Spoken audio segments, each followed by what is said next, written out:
Hello, welcome to Berardi and Coke. My name is Karl. I'm joined by Luke. How's it going, man? Sound, how are you? I'm doing okay, man. Thanks very much. We'll get stuck into another good result at Derby right after this. Hi, this is Don Matteo, and you are listening to the Ought to Know Better podcast. Let's do this. Leeds are shit. We're recording, you know. Oh, shit. We had a good start. I don't think we've got the personnel. You can fucking laugh all you want, you absolute bellend. I think about things. That's why you lot are idiots. A melted version of a dick that's been shrink wrapped. The absolute elite shithousery of this. Yeah, good old performance yesterday, Luke. I take it you didn't go, did you? I didn't, mate. No, I had the girls, so no, I watched it. Very, very rough. I played football on the 28th for the first time properly, I would say, in about 5, maybe longer. I mean, I Wi-Fi kick. Did my Wi-Fi kick you out then again? No, it seemed to be all right there. I keep getting a little message saying that my Wi-Fi is shit, but I'm checking my computer and it seems to be fine. And then it's showing something on the screen. Oh, you seem to be all right, man. Don't worry about it. I'll definitely take the piss out of you this time if anything happens. Don't worry. Yours cut out a moment ago, to be fair. Yeah, I played football on the 28th in a memorial game. We used to play rugby, but we're all getting a bit too old, so we played football this year. And I was absolutely knackered after about 3 minutes. Drunk too much, so I was rough. Watched it round at my brother's with the girls and his boys, and yeah, it was lackluster, wasn't it? You know, there was a lot to not to get excited about, and then obviously until the substitutions were made and ultimately changed the game, I thought there was some solid performances from 1 to 11, the starting 11, but I thought there's some that probably leave a little bit to be desired, and some people who probably should be taking a chance when giving it. Yeah, we'll get on to that. I have a feeling I know who you're talking about there. We'll get on to that in a few minutes, but overall, like you were saying there, that the first half was 1 to 11 was quite good. I thought probably one of the better players in the first half for me was Willie Nanto. If I'm being honest, he was very much getting involved in a lot of things that we were doing. A couple of good through balls for Bogle, and one or two there for Matteo Joseph, which he didn't take. But do you think the way he's working it at the moment, Fark, it's to the betterment of the team? Like, or do you think should he have started with the players that kind of ultimately won us the game in the second half? Do you know what? It's a very difficult decision, and it's very easy for us to sit here in hindsight and start saying, "Yeah, we should have started with the 3," or "Look, it worked this way because we got the 3 points in a potential banana skin away from home." So it's tough. It's nice to have the options in it, Cal, and I think that's that. You know, previous seasons we've not had that available and been able to maybe juggle and rest players. I'm finding it really interesting how he's shoehorning Ampadu back in the team. And I think Ampadu's great, but Rothwell and Tanaka were really good together. But now he's rested one of each in each games. So again, all about rotation. Quite a busy period over the festivities, and it's tough, isn't it? How can you say he's done anything wrong when we've got taken 3 points away in terms of his selection, and we've won 6 points, total 6 points in the 2 games. So which either could have been tough games. You know what I mean? Either of those away fixtures could have been tougher, and potentially we could have slipped up on. So I don't know, mate. I don't know the answer, because ultimately you want to see your best 11 starting, or the most informed 11, week in, week out, because it gives you the best chance of winning the game, in my eyes. But it's what it is, man, and we're sitting here top of the tree. Yeah, that's the be all and end all of it, really, isn't it? That we're top of the pile, like, at the moment, and hopefully it it carries on, really. Like, I thought largely he struggled a lot yesterday. I think the effort was there, but he was fairly lackluster, I think, in his ball progression forward. I don't think he did an awful lot. What do you think? Sorry, who was that? Lars Ramazani. He looked a bit rusty, didn't he? Mm. He looked a bit rusty. Look, he was trying to do all the right things, but they just weren't coming off. Things he was doing before his injury, and they just weren't coming off. Whereas before he got injured, those sorts of things were working. And I just think he needs a bit more game time, and that'll come back, And did he deserve to start? I'm not really sure, but people were calling for it. So let's. Give him the minutes. I think the minutes aren't going to do him any harm, are they, Karl? No, not at all. I think I'm not saying he was terrible by any means. He was, he tried to link up play quite well. But again, like you said, and Roland, our mate in New Mexico there, he's basically saying Largy is a little rusty. He's been out for, 10, 11 weeks or something like that. So it's going to take him a bit to get up to speed, I think. But overall, like you said, minutes aren't going to kill him. You know what I mean? You cut out there, Karl, for a brief minute. Did I? You did. Shite. So yeah, overall, I think, like you said, the minutes won't do him any harm. So let's keep going there. I wanna come on to a player that you've been quite vocal about online, Luke. When you're finished texting on your phone there. Sorry, mate. I'm just sending somebody something that's really important. Yeah. It's really, really important. I'm not texting actually. I'm just sending something. Sending a pic, were you? Yeah, just sending selfies. Yeah, I want to move on to a player that you've been quite vocal about on Twitter at the moment. What do you think is going wrong for him at the minute? And by him, I mean Joseph. Mateo Joseph. Yeah, and look, I want to start by saying I want him to succeed. I think he's got a lot of good attributes, and I think he's got some not so good ones. And I think you cut out again there, Karl. But I think for me, for a striker playing in a team that's pushing for promotion, I just don't think he's quite the finished article. Do I think he could become the finished article? I think potentially. But I just think for now, he's not quite ready, and I don't think he should be our option for leading the line in a promotion chasing side. He's got 2 goals in I don't know how many performances or appearances, but 22 before last night. 22 before last night, so 23, and I think probably 10, maybe 11 starts. I would say, I guess 2 goals isn't a good enough return for a starting number 9. Do I think Pirro's the answer? I think he probably is right now, but I don't think either of them are going to be good enough if we do get promoted. Right, okay. That's fair enough. You mentioned Pirro there. You don't think he'd be good enough if we went up. Is that something you're going to stand by, is it?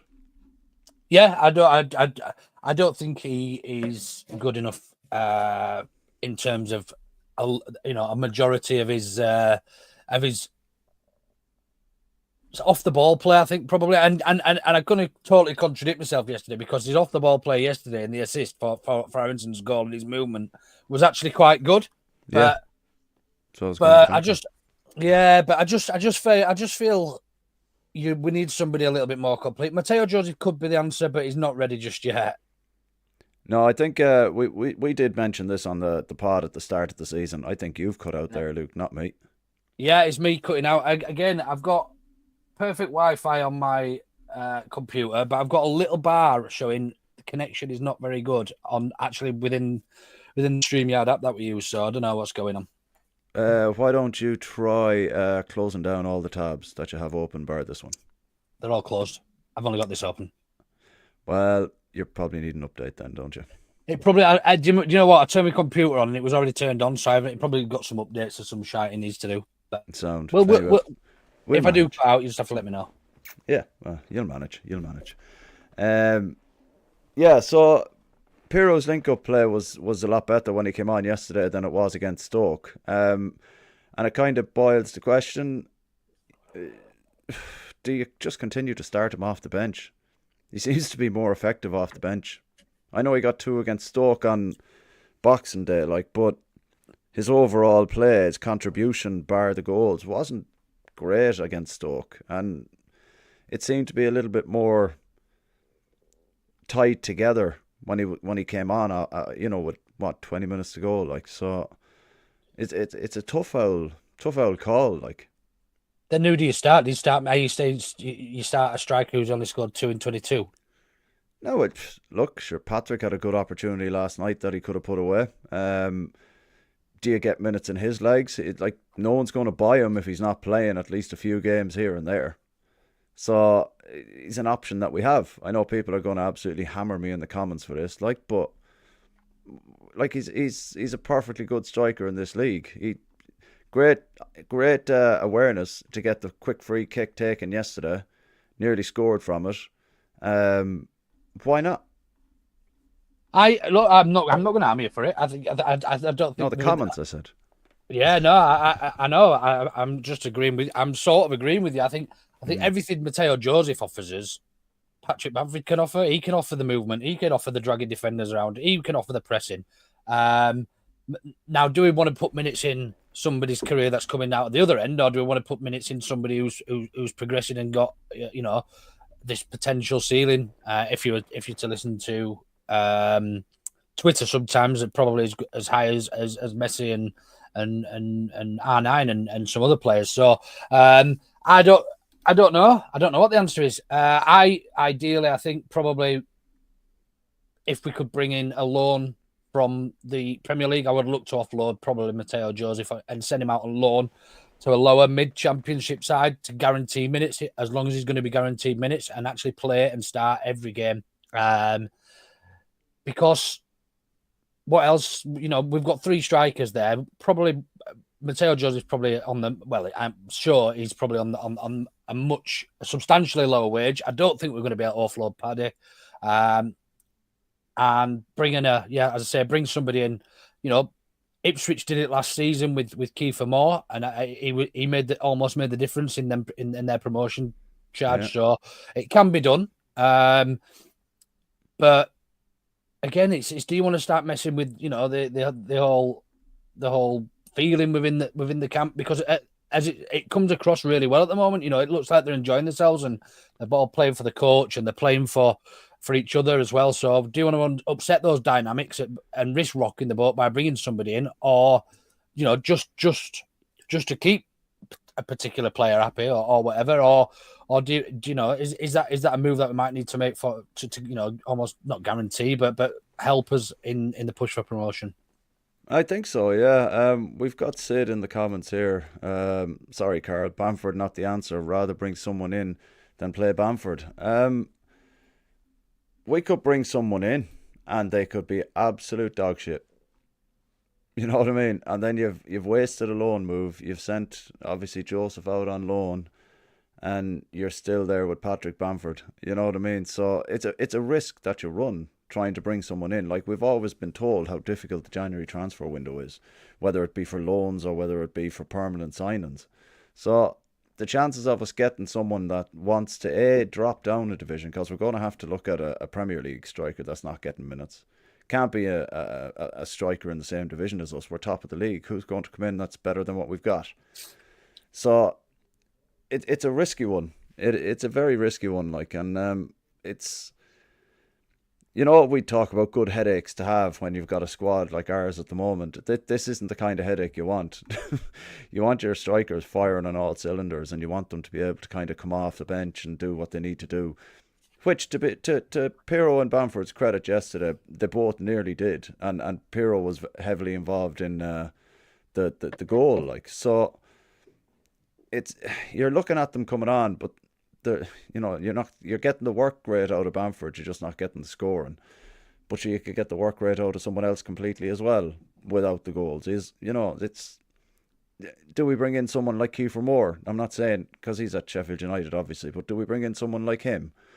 And then we have to change our whole game plan to suit a different type of striker. Like, these are all things that you need to think of if you're trying to bring in a striker, where if your game plan is working as it is, you have to find a suitable striker. You can't just go out and go, right, he's good, but you bring him in and he doesn't suit our style at all at the moment. So you're looking at it like that. So Patrick already knows the system. He knows everything.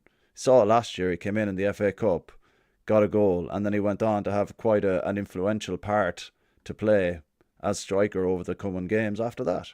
Granted, he didn't get an awful amount of goals, but sure, we've 2 strikers who aren't getting an awful amount of goals either. So. Do you think Pirlo's not got him a decent amount of goals, though? I think he's on 9 or 10 now for the league 9, this season. yeah. Halfway through a season, that's going to probably finish him on, if he continues at the same strike rate, 18 goals for the season. I think that's not a bad return, considering he will have only started probably half the games. Oh, no, I'm not saying it's not a good amount of goals. I said it's not an awful amount of goals, where, you're looking at strikers there, previous seasons in the Championship, and they'd be nearly on 12 or 14 at this stage. And when we had Chris Wood that year, sure, he was on nearly 20 by Christmas, that kind of way. So it's just one of those. Like, if he gets 18 goals, I'd be absolutely over the moon for him. That'd be class. But we need to have someone else chipping in on them.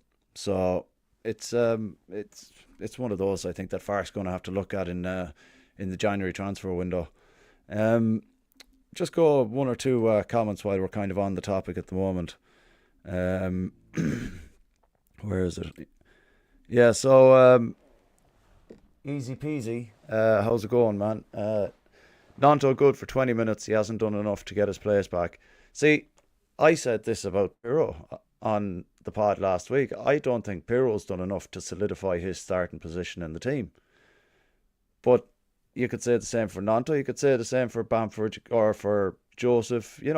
All of them. So I genuinely don't think he's done enough either. But I think he's done more than enough to at least be considered as a starter. So it's just one of them, I guess. Smarties in the comments here. Clearly just to wind up Gilly, King Brendan. So this is another one here, just on the topic of strikers. Bamford and Jaffe are probably going to open up space for another number 9. Again, that's what we just spoke about there, Luke. You know what I mean? It's a risky old run, I don't think we can offload Paddy. I don't think anybody's stupid enough to come in for him. I know there's been rumours of Wrexham and that, but I don't think anybody's going to take Bamford on it. He's not going to be that bothered about getting minutes in his legs at his age. He's hardly going to be pushing for any international duty or anything like that. So he's quite happy playing third fiddle, I reckon.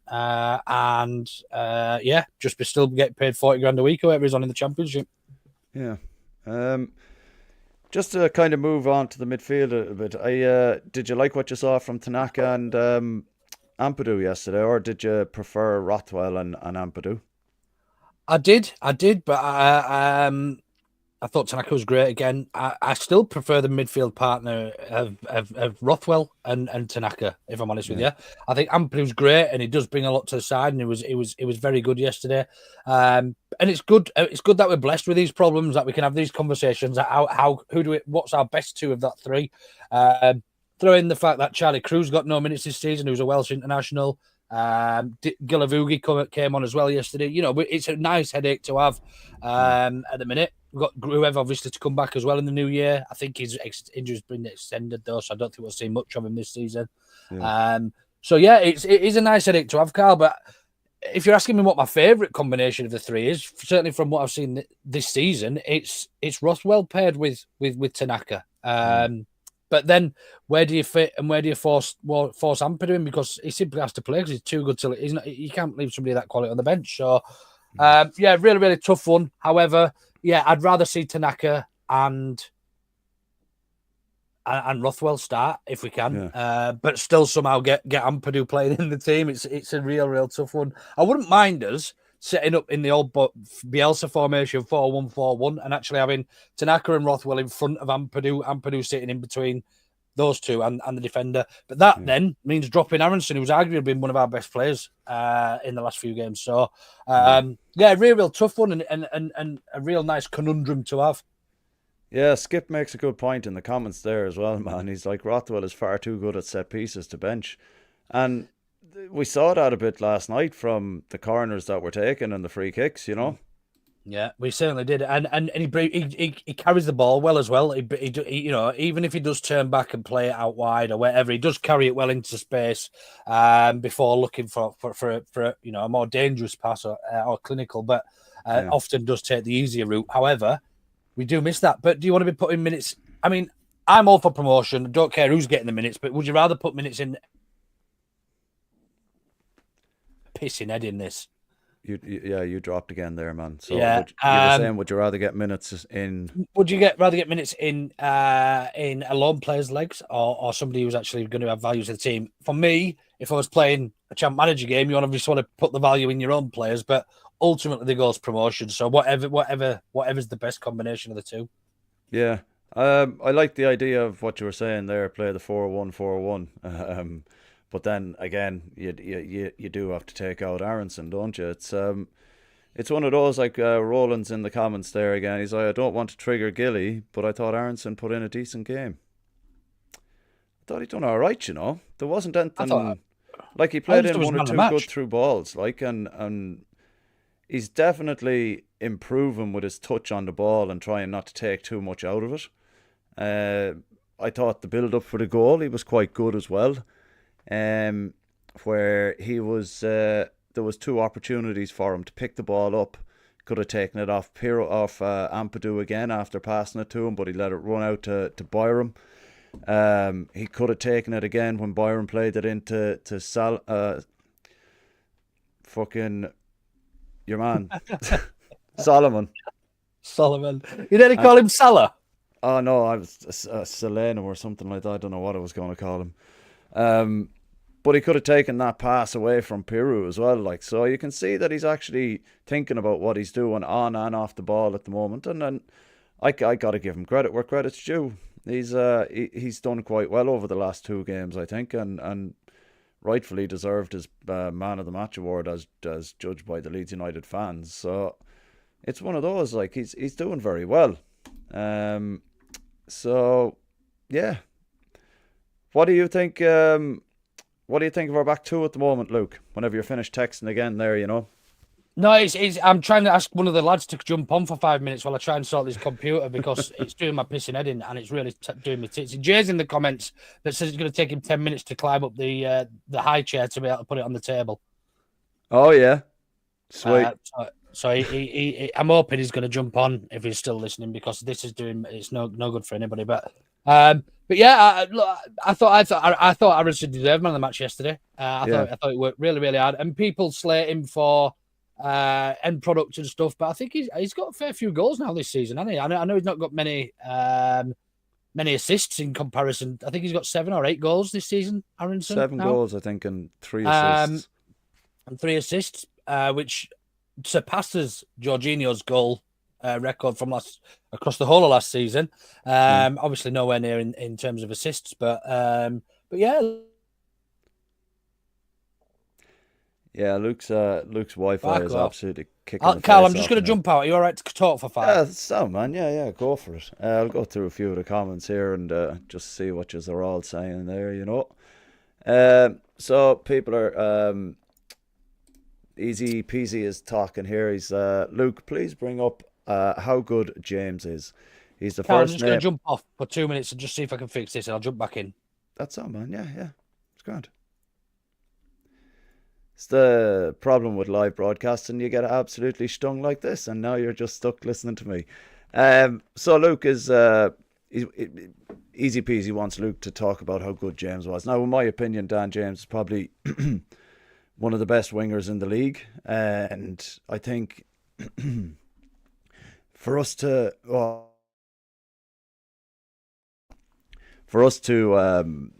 have him and be able to utilize him in the way that we do, I think is absolutely class. He's one of those players that when he's on the ball, he's always going to try and give you as much as he can. He's always going to take everything that comes at him, and to be fair, his end product has massively improved this year from him having no end product prior to this season, or really built up on last season, really. But the end product is there this year. He's getting the goals, and I'm I'm over the moon personally with how Dan James is doing. So I think it's something there that we could rotate the players, keep them going, and just try and utilize them as much as you can. Blaze Ray, I thought I was, but clearly I'm not. I'm here all the time, so you know what I mean. Roland is there. DJ is the Welsh Mo Salah. I think you might be right there, Roland. To be fair, I think he's a very good player. He's really, really starting to come into his own in this team, and he's made himself very valuable to the squad as a whole. Herbert's here. He gives us a great counter-attacking dimension. Yeah, absolutely. Like we saw that against Sheffield Wednesday, when Joseph played that through ball into him. He nearly got on the end of one or two of Aronson's balls there against Stoke, which he was very, very unlucky that the pass was overhit. But at the same time, there was one or two last night where the wrong ball was played into Ramazani. He picked the ball up out wide, and he started to cut inside, and the pass went back to where he'd run from, which was a little bit disappointing. But you can see the kind of runs that he wants to make as well. And I think once Ramazani gets back to his best, I think we're going to have a very exciting player on our hands there. You know, look at how long it took Solomon to get back into the game when he came back from injury. Sure, we were all.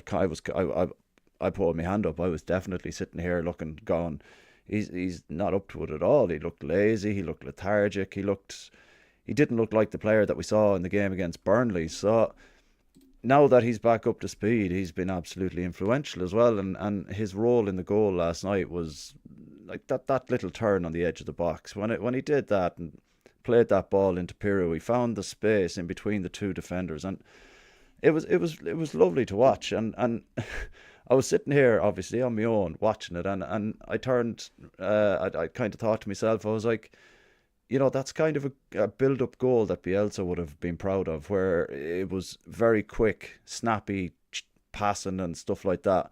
And I think if we can kind of produce that more, I think we're very dangerous. Like, we're very, very dangerous when we get teams on the back foot and we pass it quickly. We've got the players to provide the overlap and runs in dangerous areas.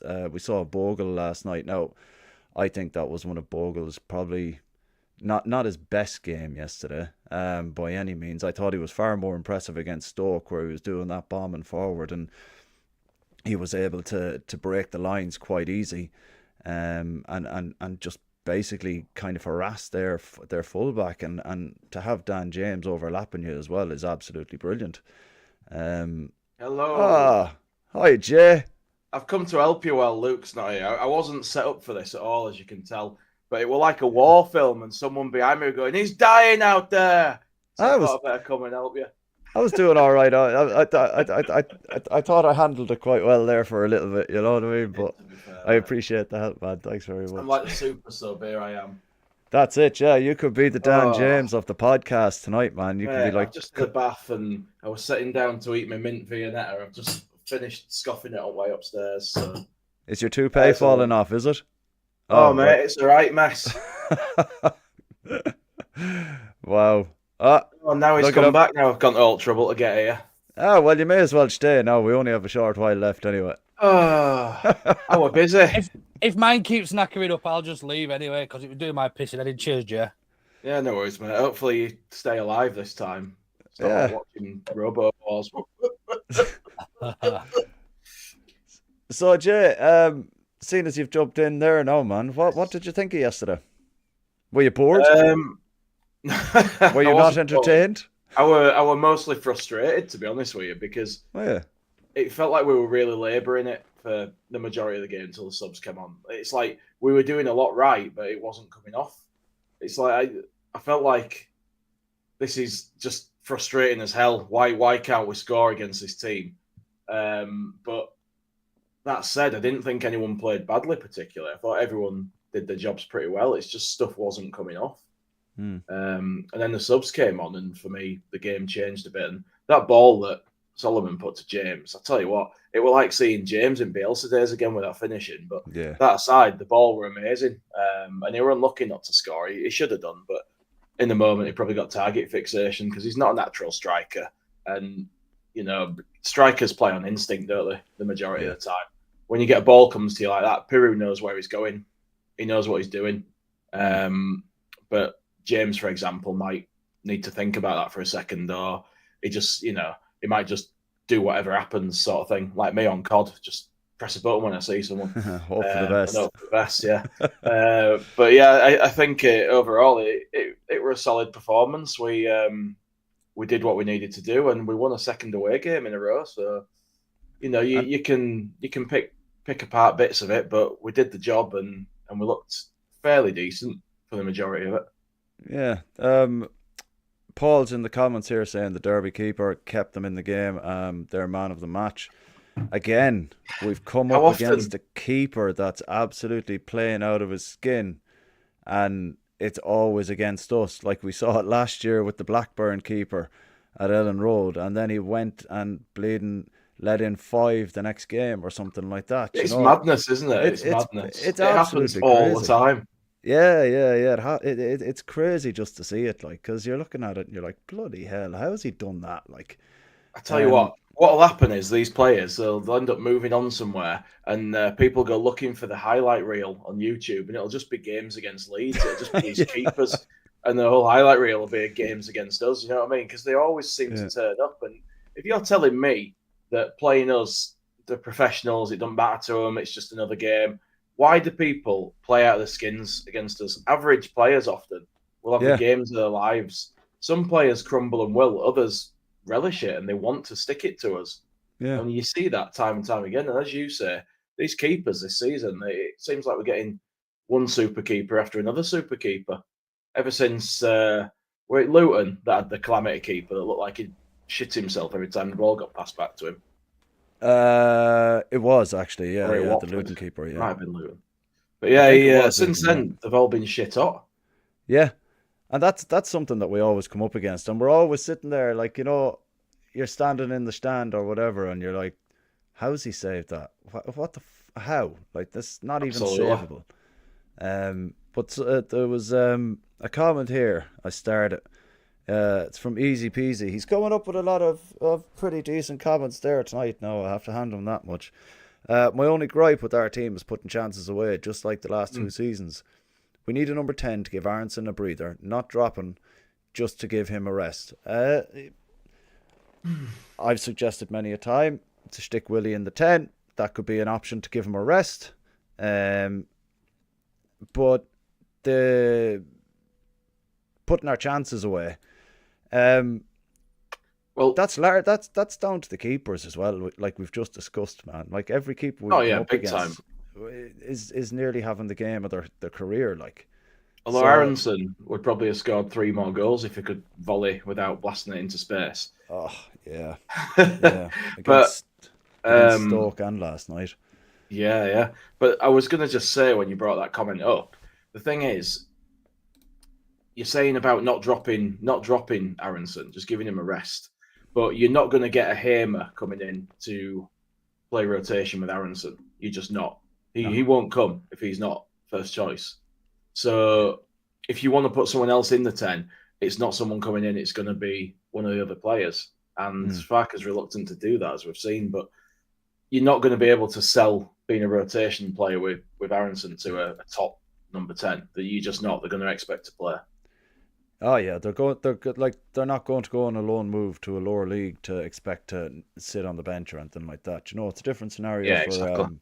Gilavogi, because that's what he was essentially brought in for, was to kind of fill the numbers. Whereas if you bring a number 10 in, it's going to be to start them. And at the moment, you can't really drop Aronson.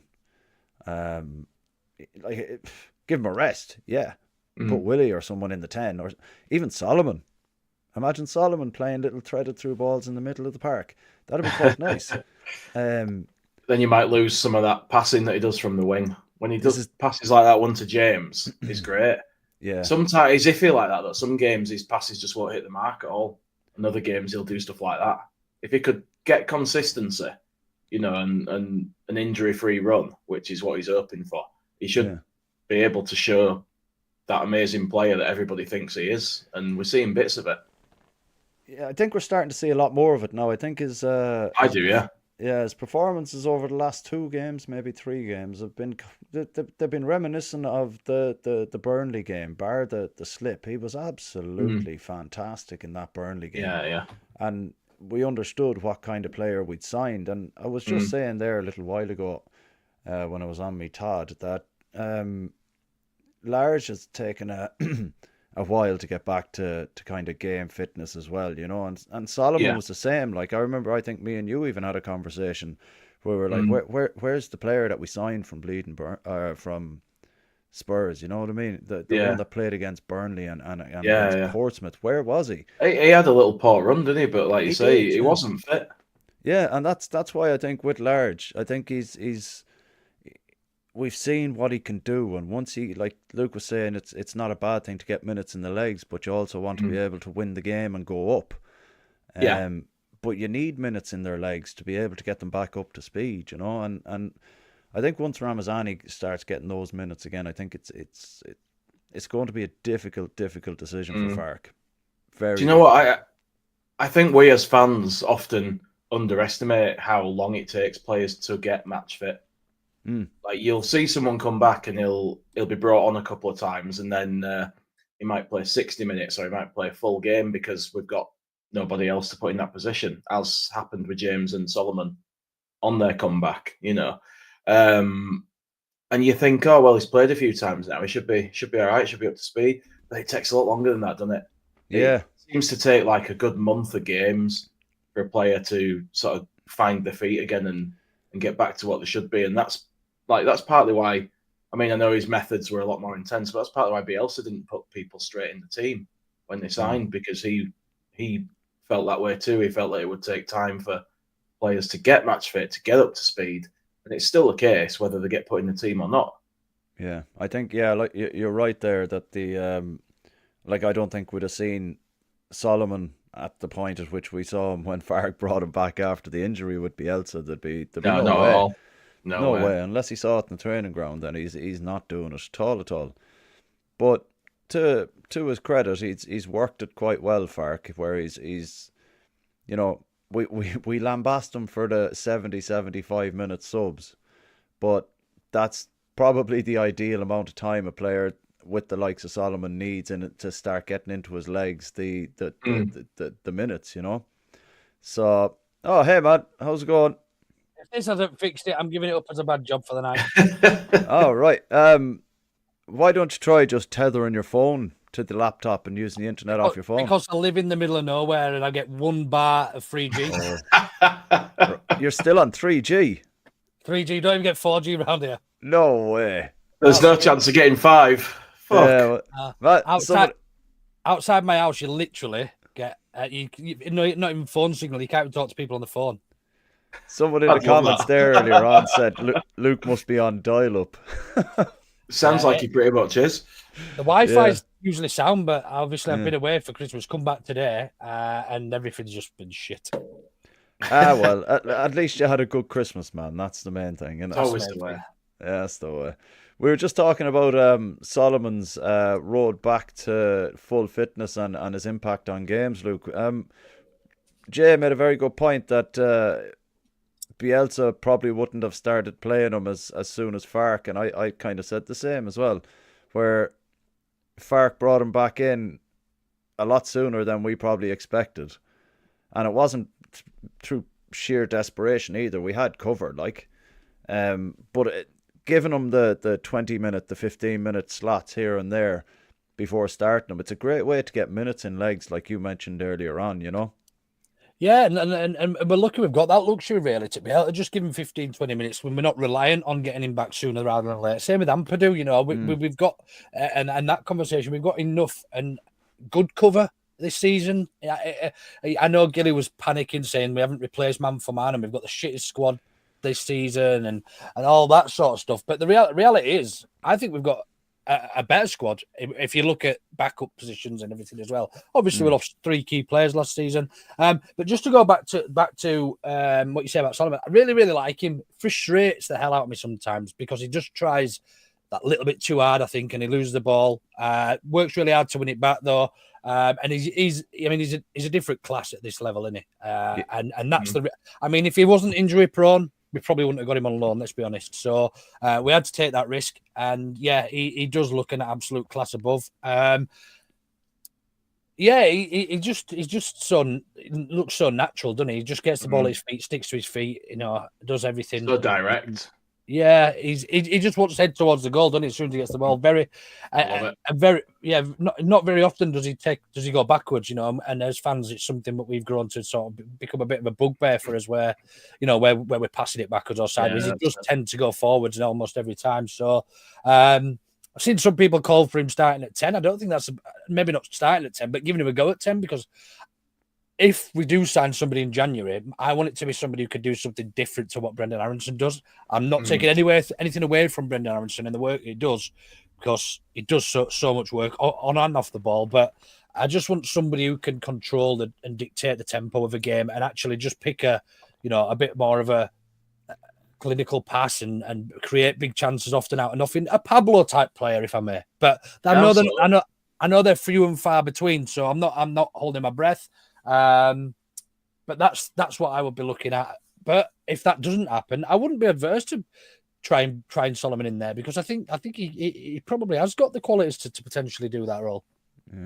Yeah, I think so as well. Yeah, just to touch on something there that you said, Luke. How fucking lucky were we to get Pablo Hernandez in the first division of English football? Bonkers. I mean, God, that's the absolute player of the century in the Championship, without a shadow of a doubt. But yeah, Jay, you were nodding your head there. You'd be okay with trying Solomon in the middle to try and give Brendan a rest and maybe kind of rotate him a little bit? Yeah, absolutely. I think he's got the qualities for it. It just depends who's going to play on the left wing instead of him. Probably Willie, I guess. But someone asked this while you were in the Phantom Zone, Luke, getting sorted, and he said something about not dropping Aronson, but putting somebody else in, giving him a rest. And I was saying, well, you're not going to get a Hamer or somebody coming in to be a rotation player with Aronson. So it would have to be one of our players if you were going to do that. So for me, Solomon's as good as anyone to go there. Yeah.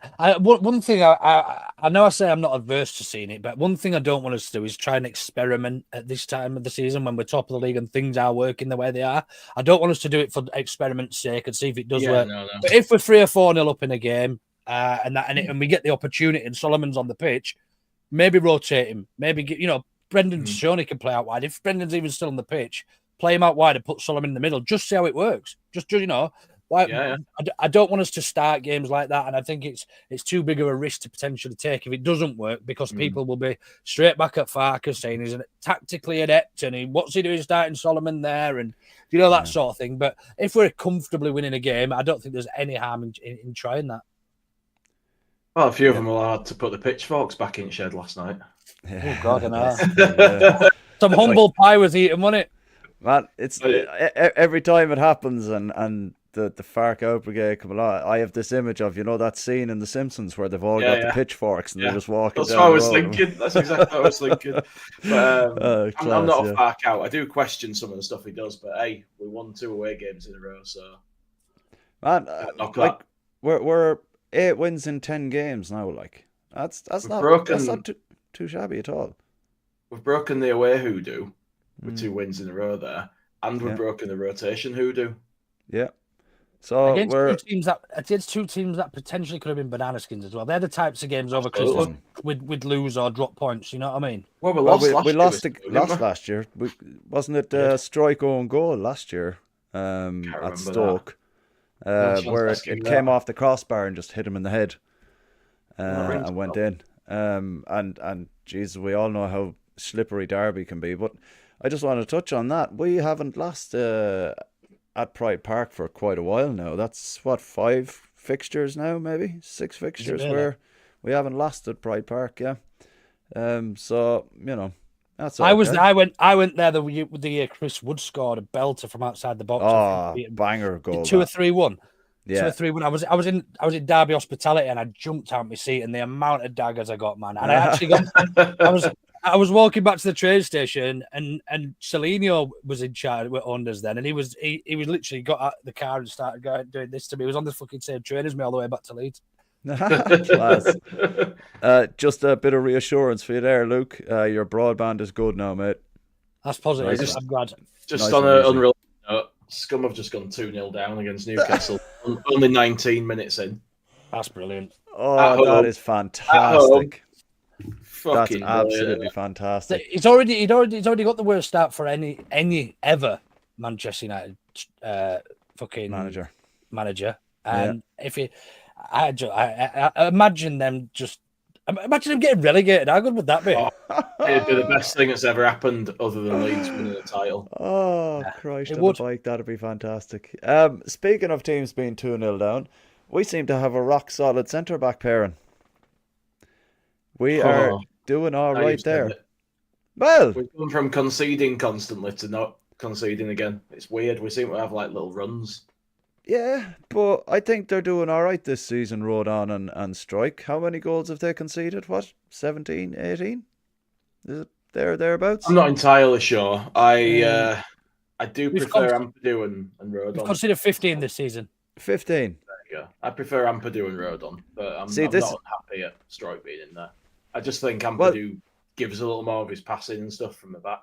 How can you not be happy with a player that has partnered up with a really good centre back and they've only conceded 15 goals? How can you not be happy with that? That's what I'm saying. That's a phenomenal statement. I'm not unhappy. I just prefer Ampadu to Strike, but I'm not unhappy to see either of them in there. See, I feel like we're very fortunate in that regard. Yeah, I think having Ampadu in front of those two is far better than taking Strike out. Well, I suppose last year it was a different case scenario because we didn't have the partnerships in midfield that we can potentially put together this season. Yeah.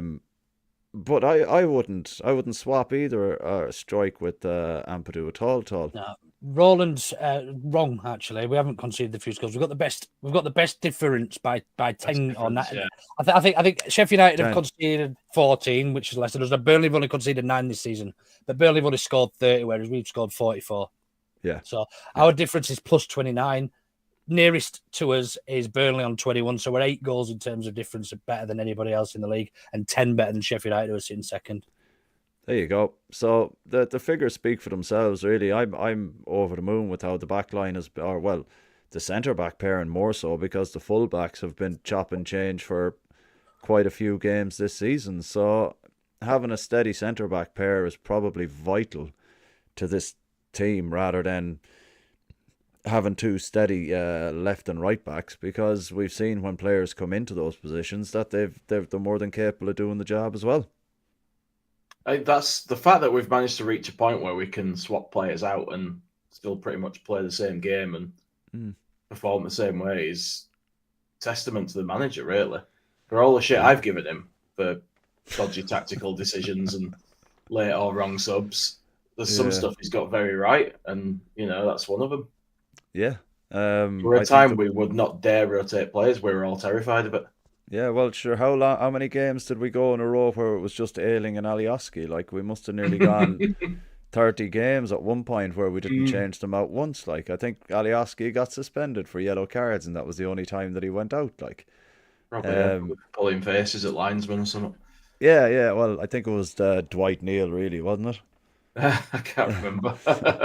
We were at Burnley and he was doing that. Oh, that's that one. Yeah. Yeah. Or Dwight McNeil, sorry. Who were they were barking at? Oh. He kept barking at someone, didn't he? Yeah. Like running behind him and barking in his ear. That was during lockdown, wasn't it? Yeah. Yeah, I don't know. I sort of think I could imagine Luke doing it 5-a-side. He might have done it yesterday. His out of breathness might have sounded more like a bark.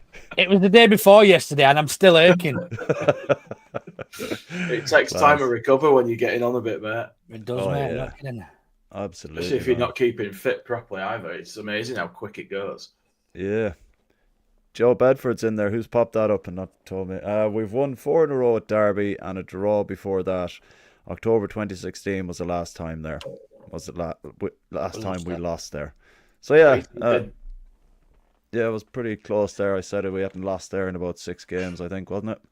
So yeah, that's not too like bad. That, So yeah, I just want to before we finish up, I want to touch on Meslier. There's been quite a bit of chat around a move away from the club. Now, I had a kind of chat with Gilly about this on the B&C after Stoke. What do we do when we go up? When we go up. Come on, Karl. We don't talk like that around here. Ah, fuck it. I'm talking like that, man. See us last night. That was absolutely He's class. gone. Head's He's gone. all in. What do we do with that, Luke? What do we do with what exactly? What's the question? With Meslier, like if you'd stop texting, then you'd be able to listen. You know, he'll have to go. I think we need a proper replacement. I agree. I don't think I've backed his corner and he's just simply not going to be good enough, is he? I don't think. And if there's teams in France at the top division interested in him, let him go home. He might find his feet and look. I think his confidence is shot. It splits the fan base. Some people, I would say probably more hate him than love him now. And it's a shame because he seems a really, really nice guy. And if we could bring back the Meslier that we signed and played in his first couple of seasons with us, it was, fantastic shot stopper. All goalkeepers have got mistakes in them. All goalkeepers. You look at everybody from right at the top at Edison the other week when he was caught out, and all goalkeepers do it, and they do have brain farts, and they say goalkeepers are nuts and that, and have to be a little bit crazy. But I think there's just one too many mistakes in him for me, and I don't think he's going to be good enough if we do get promoted, which is a real shame. Maybe number 2, maybe as a backup. Yeah, but does a keeper of his age want to be a backup to someone that we're probably going to bring in that's going to be around the same age as him? You know what I mean? If Liverpool are rumoured looking for 35 to 40 million for Kelleher. What do you think of that? Money. He's not worth that. I mean, he's a good goalkeeper, and I would love to sign him, but I would pay probably tops 15 million for him, I reckon. I was going to say 20. He's not proven. He's shown talent and stuff, but he's not. For me, he's been pretty well. Good Not for enough Liverpool. for 35, 40 million. I mean, in context. Yeah. He's not proven that level for me. He's you know what I mean. You know. What I know what you mean.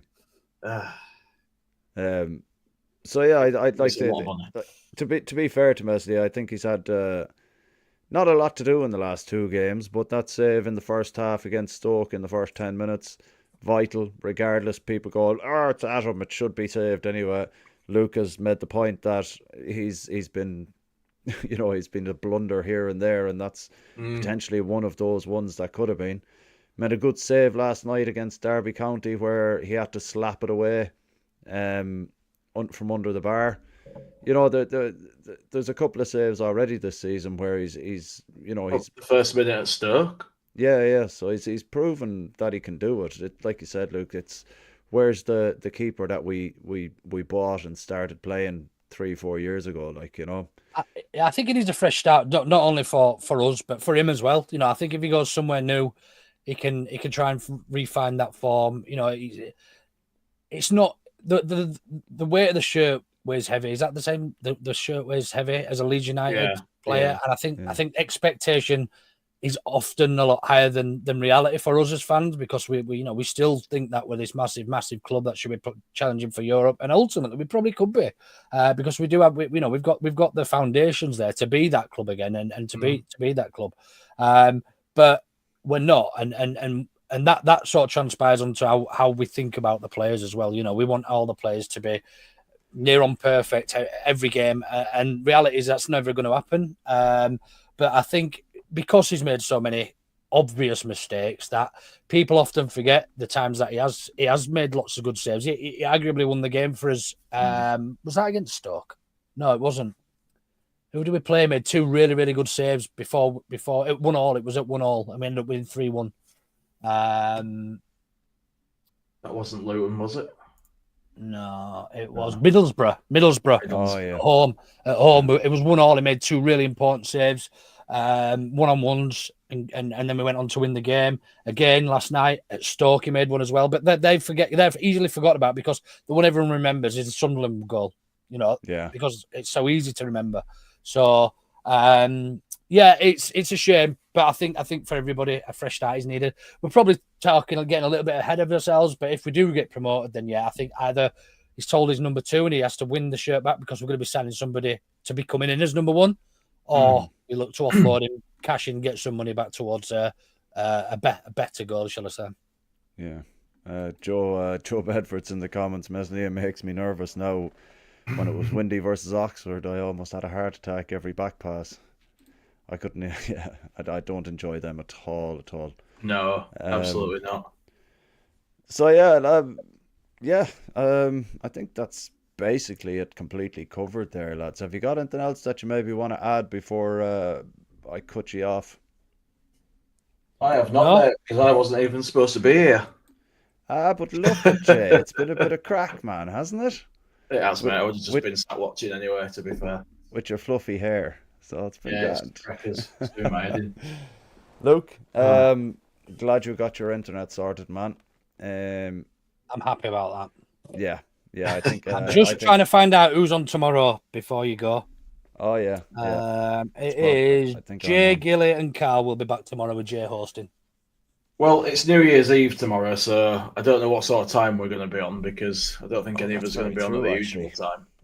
We're going to have to have a think about this one, decide what we're doing.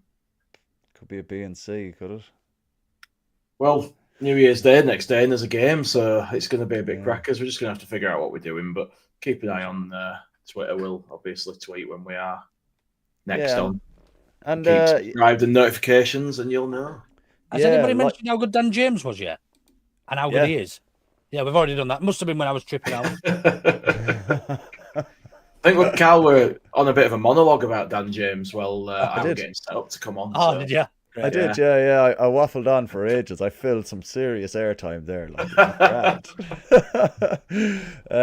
No, look, thanks very much for everyone in the comments. It's much appreciated with the interaction, and it does add to the pod, so it's always good to have you there, even if you can't hear us sometimes because of internet issues. It's the first time for a long time. It's been mine, I think. It is.